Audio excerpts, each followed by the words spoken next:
Cuando los policías entraron en la granja, no sabían muy bien lo que buscaban. La casa parecía vacía y tranquila hasta que alguien abrió un armario, descubrió una puerta oculta y detrás apareció un pasillo estrecho que conducía a un cuarto húmedo y oscuro. Allí, sentados sobre fardos de heno, había 5 jóvenes que los miraban con los ojos aterrados, como si estuvieran viendo criaturas de otro planeta. Y en medio, sobre un colchón, un hombre de barba blanca que se hacía llamar el Padre Primordial. Habían pasado 9 años encerrados, convencidos de que eran los únicos humanos que quedaban vivos.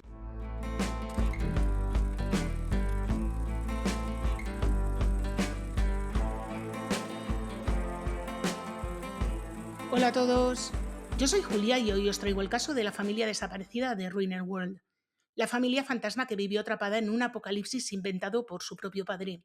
Un caso que conmocionó a Países Bajos y al mundo entero, cuando en octubre de 2019 se descubrió que durante 9 años una familia entera había permanecido oculta tras una puerta secreta en una granja perdida, convencidos de que fuera ya no quedaba nadie vivo. Pero para entender bien lo que pasó, lo mejor es comenzar por el principio o por el final. Nuestro caso comienza un domingo por la noche del mes de octubre de 2019 en Ruinerwold, Países Bajos, cuando un chico de unos 25 años, con aspecto de náufrago, pelo largo enredado, barba sucia, ropa vieja, mirada perdida, entra en un bar, el bar de Canstellane, en el que ya solo quedaban 4 habituales con cara de mañana madrugo y un camarero que se llama Chris Westerbeck. El hombre, como ya era tan tarde, estaba recogiendo vasos y arreglando las cosas para el día siguiente. El chico entra, nos saluda, solo pide una cerveza, se la bebe como si se fuera a evaporar, y luego otra y otra más, y así 5 seguidas en 10 minutos. Ni pestañea. Chris, el camarero, que ya conoce más o menos a la concurrencia, piensa, o este chico está borracho, o se quiere emborrachar, o aquí hay historia.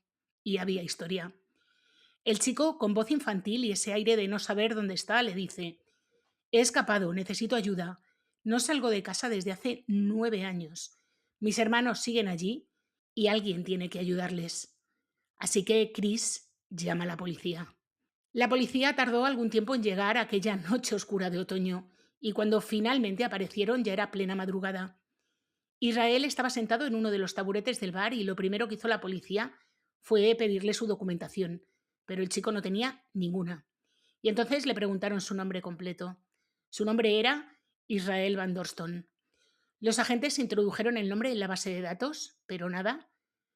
Lo mandaron a la central y nada, y volvieron a intentarlo y no aparecía ningún resultado en todo el país. Según la base oficial de datos de ciudadanos de los Países Bajos, aquella persona no existía. No había constancia ni de su nacimiento ni de su identidad. A todos los efectos, este chico era un fantasma administrativo, claro, porque el chico era de carne y hueso. Israel había nacido el 31 de enero de 1994 y era el cuarto hijo de Garrett Van Dorston y de su mujer Hin Moon. Nació en casa durante un parto extremadamente complicado para su madre, en el que Hin estuvo a punto de morir, y aún así Garrett, el padre, se negó a llamar a un médico. Durante aquellos años la familia se trasladaba de un lugar a otro con bastante frecuencia, e Israel fue el primer hijo de la familia que nunca fue registrado oficialmente. Garrett y Hin ya habían tenido hijos antes y después los tuvieron también. Terminaron teniendo 9 hijos. La mayoría de ellos, según los registros del gobierno, simplemente no existían sobre el papel. Y para entender cómo se llegó a una situación semejante hay que remontarse al momento en el que Garrett Van Dorston y Hin Moon se conocieron. Y ahí fue donde verdaderamente comenzó esta larguísima y extraña historia. Comenzó con un interés por la espiritualidad y la religión y terminó muchos años después en algo que se parecía mucho más a una secta y a una auténtica casa de los horrores que a la espiritualidad con la que comenzó. Garrett había crecido en los Países Bajos y había estado casado antes de conocer a Hin. Sin embargo, abandonó a su primera esposa y se unió a la Iglesia de la Unificación a finales de los años 70. La Iglesia de la Unificación es un movimiento religioso derivado del cristianismo, aunque muchas personas las conocen como los Moonies. La historia de los Moonies comenzó en Corea del Sur en 1954 con un señor llamado Sun Min Moon, de ahí el nombre de Moonies, que aseguraba que Jesús se le había aparecido a los 15 años y le había pedido que terminara la faena que él había dejado a medias. Así, sin rubor: hazme un favorcito, majo, mira, tienes que acabar el trabajo que yo empecé. Y Moon se lo tomó, por supuesto, súper en serio. Se proclamó el nuevo Mesías, montó su iglesia y empezó a predicar que la salvación del mundo dependía de crear familias puras, puras siempre entre comillas. Los Muniz se hicieron famosos por las bodas masivas, estadios enteros llenos de miles de parejas casándose a la vez, muchas veces habiéndose conocido ese mismo día. Moon decía que él mismo elegía a las parejas directamente en nombre de Dios, y después de la boda y la foto de rigor, cada cual a pechugar con su matrimonio divino. En fin, la doctrina era un cóctel bastante raro. Moon y su mujer eran los padres verdaderos de la humanidad. Las relaciones solo servían para la reproducción dentro de esas familias bendecidas y el mundo estaba en una guerra espiritual entre las fuerzas del bien y del mal. Por supuesto, el bien eran ellos, el mal todos los demás. ¿Y de qué vivían? Pues evidentemente los padres verdaderos vivían de sus fieles, como no podía ser de otra manera. Vender flores, libros y pedir donaciones eran los trabajos habituales de los Munis, al margen de que tenían que cederles gran parte de sus bienes a estos padres primordiales. Eran una secta un tanto particular, la verdad. Pero bueno, este capítulo no va de los Munis, va de otra cosa. Garrett se metió en esta fiesta a finales de los años 70, viajó a Corea, respiró sectarismo del bueno y fue precisamente allí donde conoció y se casó con una mujer italiana, aunque por lo que parece tampoco tuvo la mujer mucha capacidad para elegir con quién iba a casarse y sorprendentemente, ¿quién lo iba a decir? Aquel matrimonio duró menos tiempo del que se tardó en contar la historia. Días. Más adelante, durante los años 80, Garrett conoció a otra mujer que se convertiría en su tercera esposa, Hin Moon. Hin Moon no era el nombre de nacimiento, aunque en realidad se sabe tan poco sobre ella que no se conoce el nombre exacto. Esta mujer nació y creció en Austria bajo otro nombre completamente distinto y más tarde se trasladó a Corea del Sur y se incorporó a la Iglesia de la Unificación. Y fue a partir de entonces cuando empiezan las historias verdaderamente raras. Mientras vivía en Corea como miembro de la Iglesia, el espíritu de una mujer surcoreana entró en su cuerpo y tomó posesión de él, en el de la mujer de Garrett. A partir de ese momento, aquella mujer austríaca, cuyo verdadero nombre prácticamente nadie conoce, pasó a llamarse Hein Jin Moon. Hein Jin Moon era el nombre de una hija de Sun Myung Moon, es decir, el líder de la secta de los Moonis, que había fallecido siendo un bebé, y de algún modo aquella mujer austríaca decidió que ahora ella era Hein Jin Moon. Lo más sorprendente es que a estas alturas todavía estamos en la parte relativamente normal de esta historia porque vais a ver. Según sus creencias, el espíritu de la verdadera Hei Jin Moon seguía entrando ocasionalmente en su cuerpo y cuando esto ocurría, Garrett y ella mantenían conversaciones que podían prolongarse durante días enteros. Vaya tostón de hombre, bueno, y de mujer. Garrett creía firmemente en la posesión espiritual. Estaba convencido de que los espíritus podían entrar en el cuerpo de una persona y convertirla temporalmente en alguien completamente diferente durante minutos, horas o incluso días. Y esto que os puede parecer un poco cómico visto desde fuera, realmente es una cosa escalofriante cuando veáis lo que pasó. Garrett y Heijin regresaron a los Países Bajos y se instalaron en distintos pueblos pequeños y mientras tanto la familia fue creciendo, hijo tras hijo. Los tres mayores, Shin, Marian y Adino, tuvieron una infancia relativamente normal, y digo relativamente. Fueron al colegio, se relacionaron con otros niños, les inscribieron en el registro. Vamos, que estos tres existían legalmente. Sin embargo, desde muy pequeños recibieron una advertencia, y es que no debían hablar jamás de sus hermanos pequeños. Aquellos hermanos no estaban registrados en ninguna parte, y Garrett insistía continuamente en que aquel secreto debía mantenerse. Les decía que si hablaban con otros niños, los profesores empezarían a hacer preguntas, preguntarían por qué estos niños no iban al colegio y por qué no aparecían en los registros, y entonces su padre iría a la cárcel. Y les hacía entender que eso era algo horrible. Y esa era precisamente la razón por la que Garrett se negaba a registrar a sus hijos. Sabía que si aparecían en los registros y después no iban a la escuela, acabarían interviniendo los servicios sociales. Pero evidentemente Garrett tenía otros planes para sus hijos. Bueno, y no solo para sus hijos. Tenía planes para toda la humanidad. Garrett había llegado a convencerse de que él era la única persona capaz de distinguir el bien del mal.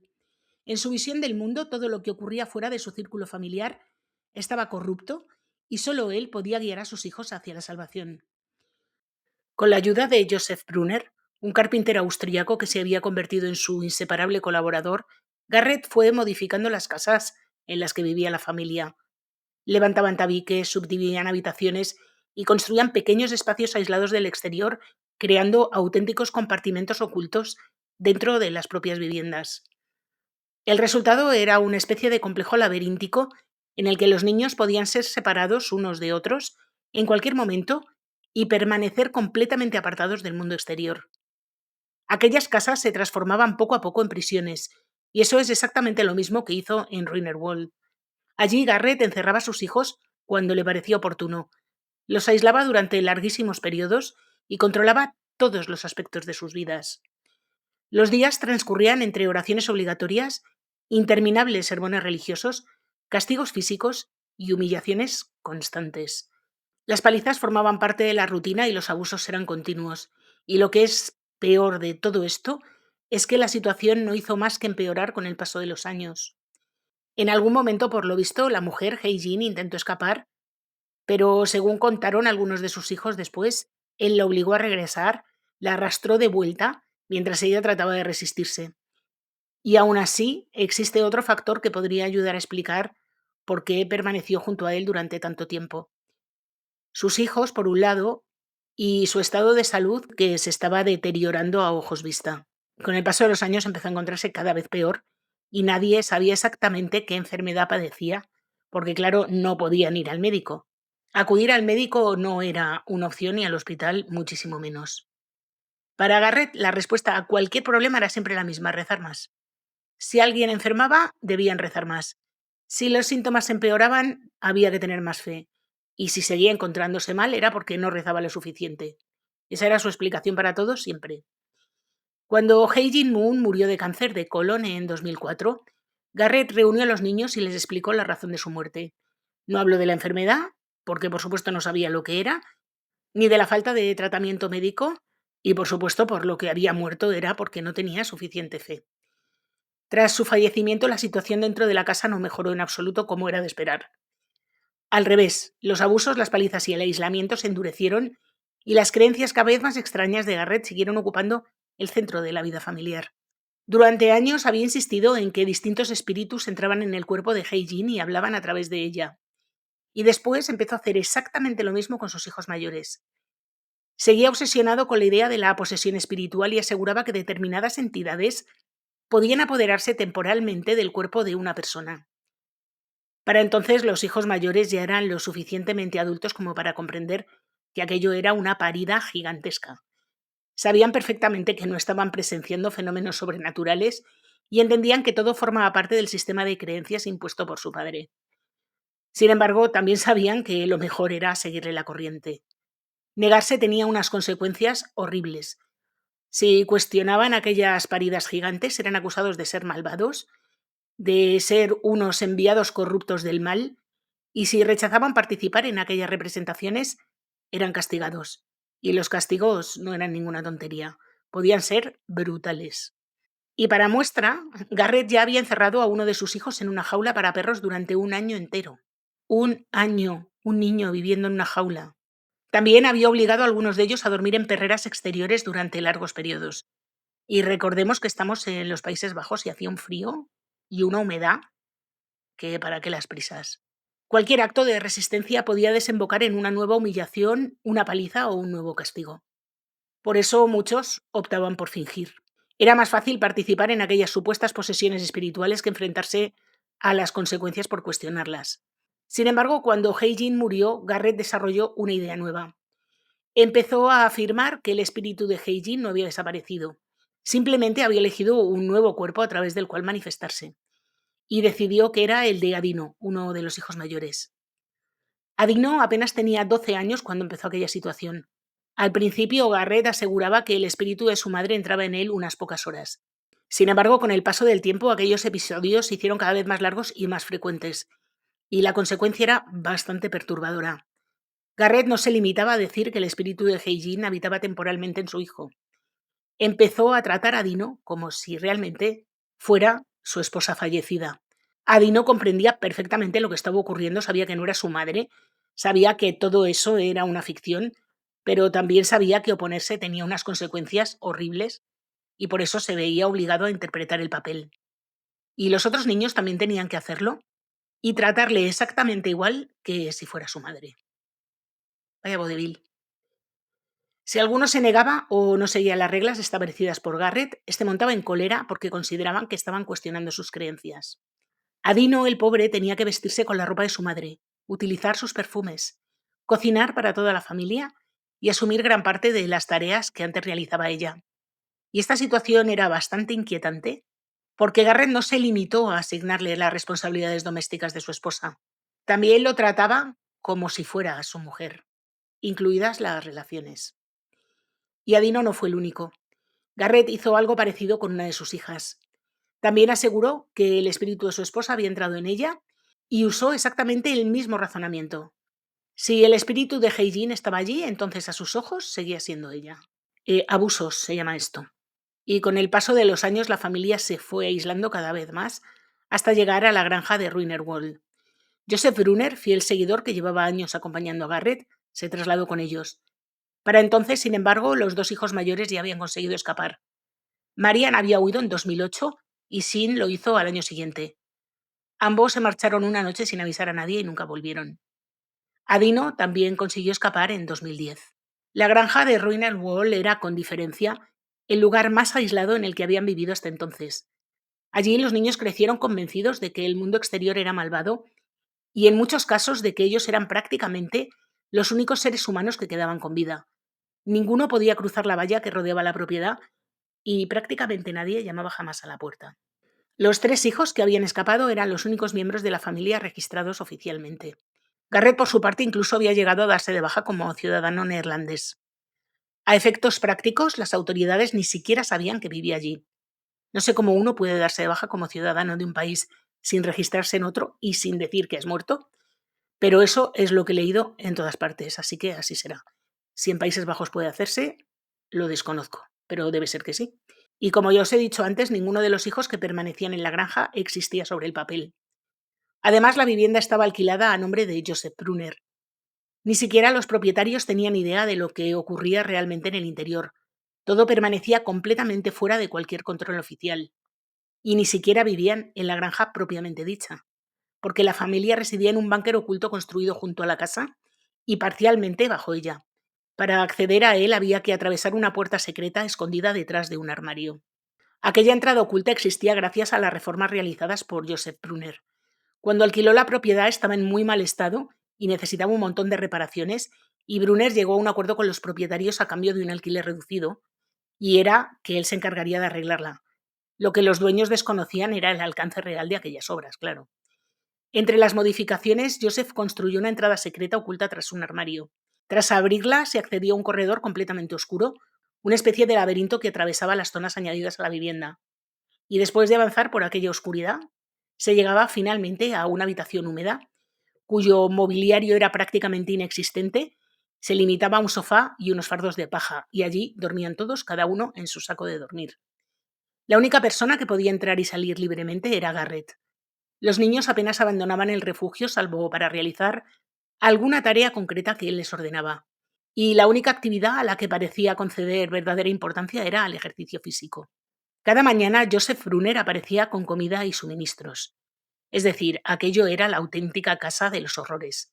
Mejor dicho, el auténtico búnker de los horrores. Las palizas, las humillaciones y los castigos eran diarios. En ocasiones, Garrett obligaba a los niños a soportar baños helados hasta el punto de que los niños salían sin poder hablar. Y con el tiempo salió a la luz que los hijos de Garrett no habían sido los únicos prisioneros de este zumbao. Años antes, en otra vivienda situada también en Países Bajos, había mantenido encerrados al padre de Heijin, es decir, a su suegro, y al hijo que ella había tenido de un matrimonio anterior. Ambos permanecieron recluidos en un ático bajo unas normas estrictas redactadas por el propio Garrett. Durante todo este tiempo, Garrett recibía dinero del primer marido de Heijin, el padre del niño encerrado, un hombre que creía firmemente que Garrett era el Mesías.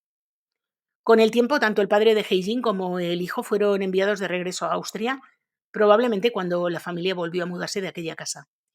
El padre de Heijin murió años después y nadie sabe qué fue del hijo. Mientras tanto, en la granja de Ruiner World los años seguían pasando y durante 9 años permanecieron encerrados en aquel refugio esperando el fin del mundo. Fue entonces cuando Israel, que ya era el mayor de los hijos que quedaba en casa, empezó a cuestionar poco a poco todo aquello. Apenas veía el mundo exterior, pero a medida que crecía, también lo hacía su curiosidad. Sabía que el exterior existía porque sus tres hermanos mayores habían logrado escapar. Los tres habían desaparecido y nunca habían regresado. Así que empezó a preguntarse a dónde habían ido. En la casa había un ordenador que solo Garrett tenía permiso para utilizar. Sin embargo, aprovechando la oscuridad de la noche, Israel empezó a usarlo a escondidas. Por aquella época, Garrett sufrió un ictus y quedó postrado en la cama. Resultaba una ironía bastante difícil de pasar por alto que un hombre que había explicado la muerte de su esposa y su enfermedad basándose en que la mujer no había tenido suficiente fe, ahora se encontraba inmovilizado y dependía de los demás para sobrevivir. Pero ni siquiera eso provocó una rebelión. Ninguno de los hijos se atrevió a marcharse, aunque el supuesto Mesías no podía levantarse de la cama. Garrett nombró a Israel responsable de la casa. Era él quien debía tratar con Joseph Ruiner, recibir los suministros y encargarse de muchas cuestiones prácticas. Joseph, por cierto, nunca cobró por todo aquello. Lo hacía simplemente porque creía en Garrett y en todo lo que éste predicaba. Y mientras tanto, Garrett seguía publicando contenidos en Internet. Mantenía activa su página web y continuaba escribiendo bajo el seudónimo de John Eagles. Israel, por su parte, había conseguido un pequeñito grado de libertad. Un día, Garrett le envió al pueblo para comprar unos suministros concretos. Y aprovechando aquella salida, Israel hizo algo impensable. Se compró un teléfono móvil. Gracias a aquel dispositivo empezó a descubrir poco a poco cómo era realmente el mundo exterior. Y cuanto más aprendía, más evidente le resultaba que su padre le había mentido durante toda su vida. Y finalmente llegó a una conclusión. Era hora de escapar y conocer ese mundo que le habían dicho que ya no existía. Una noche salió sigilosamente de casa, mientras Garrett seguía postrado en la cama. Consiguió escapar y caminó en dirección a Ruinerwold. A medida que se acercaba al pueblo empezó a escuchar música, vio luces y terminó frente a la cafetería a la que entró el día en el que se tomó las 5 cervezas. Pero aquel día no se atrevió a entrar, se quedó fuera observando. Miraba a la gente reír, conversar y disfrutar de una vida normal en un mundo que le habían dicho que ya no existía. Y después regresó a la granja. Él pensó que nadie se había dado cuenta, pero no había conseguido salirse del todo con la suya. Pasó aproximadamente una semana y entonces un día Garrett le llamó desde el colchón donde permanecía acostado en el búnker y le dijo: ¿qué llevas en el bolsillo? Aunque no podía moverse, seguía observándolo todo y controlando cada aspecto de la vida familiar.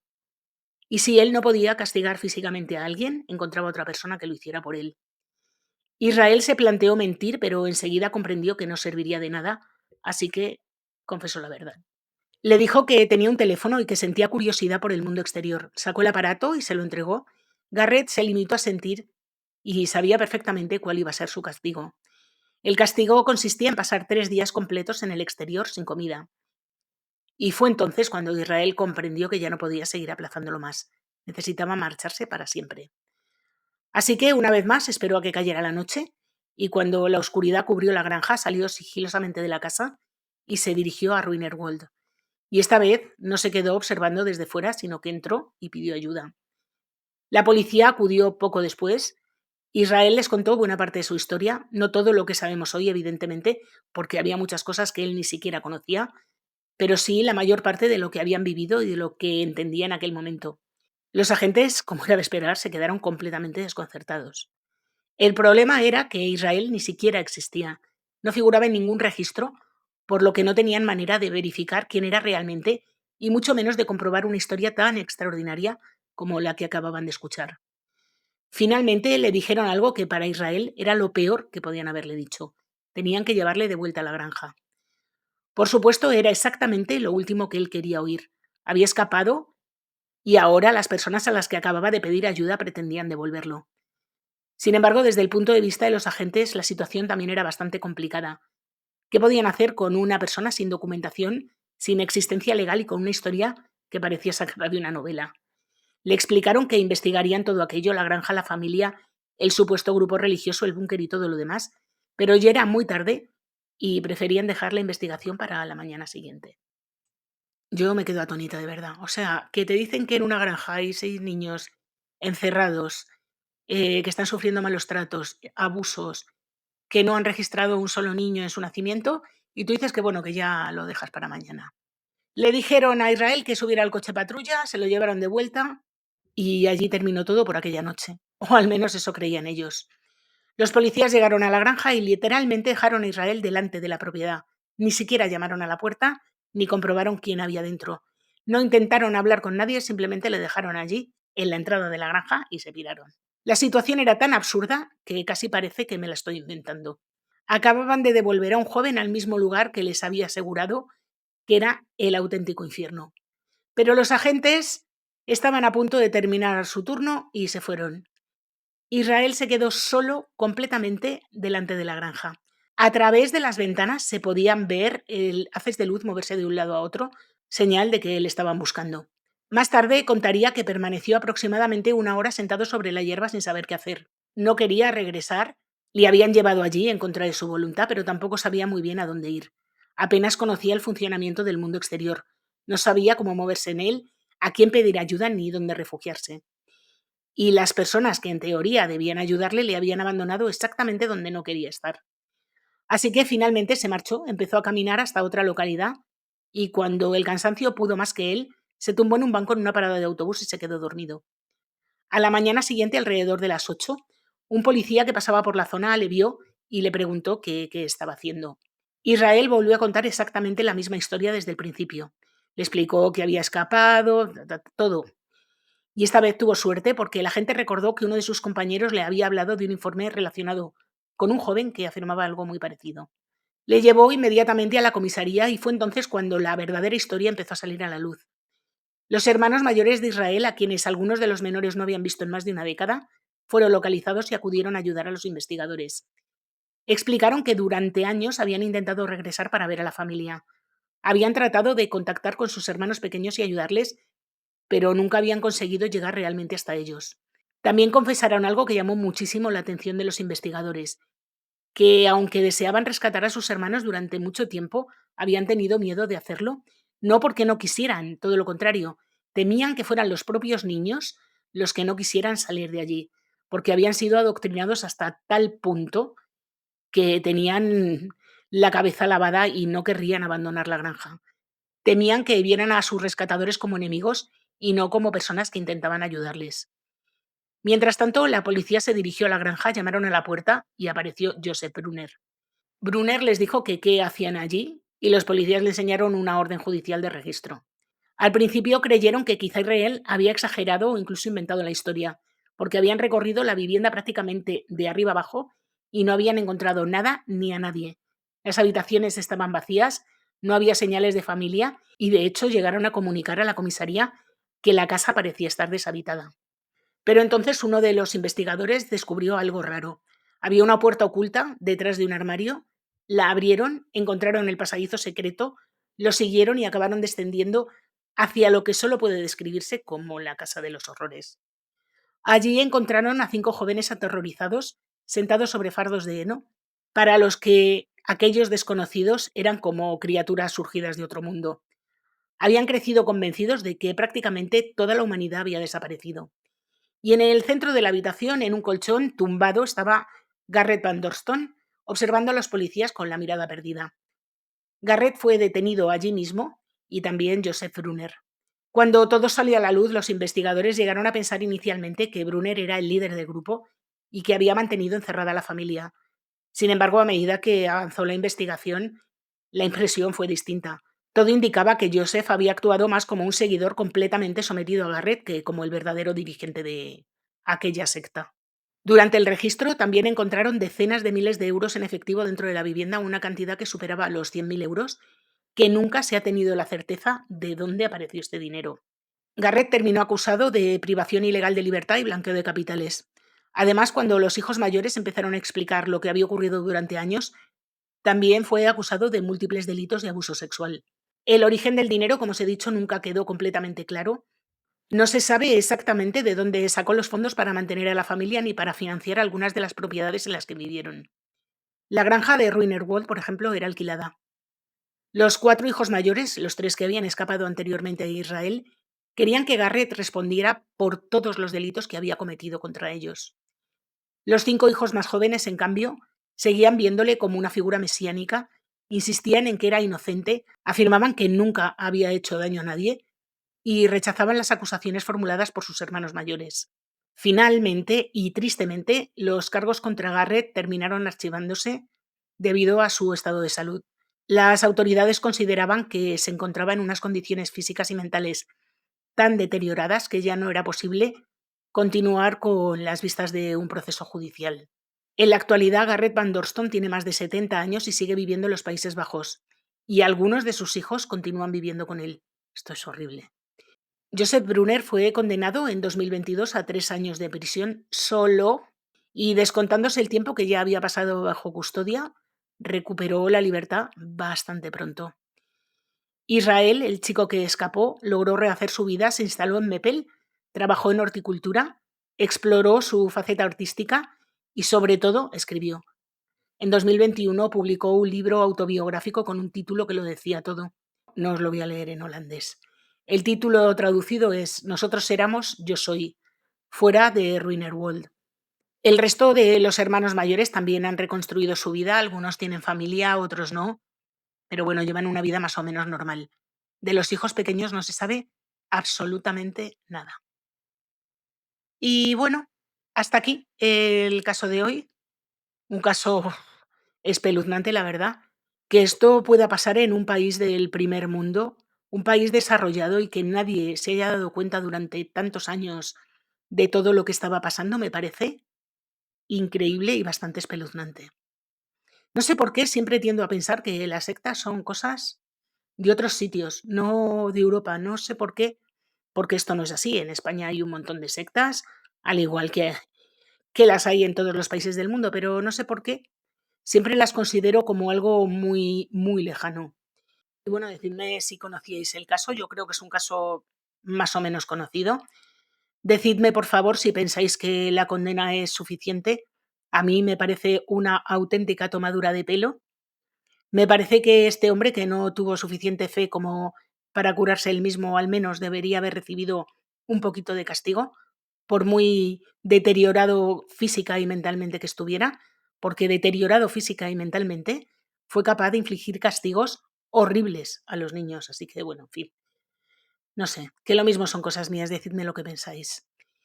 Y bueno, como os digo, hasta aquí el caso de hoy. Si os ha gustado, por favor, dejarme un like, activar la campanita, comentar, compartir, suscribiros si no lo estáis. Recordad que tengo otro canal, Tinta Roja, donde subo vídeo todos los viernes y en este subo vídeo todos los martes. Así que hasta la semana que viene.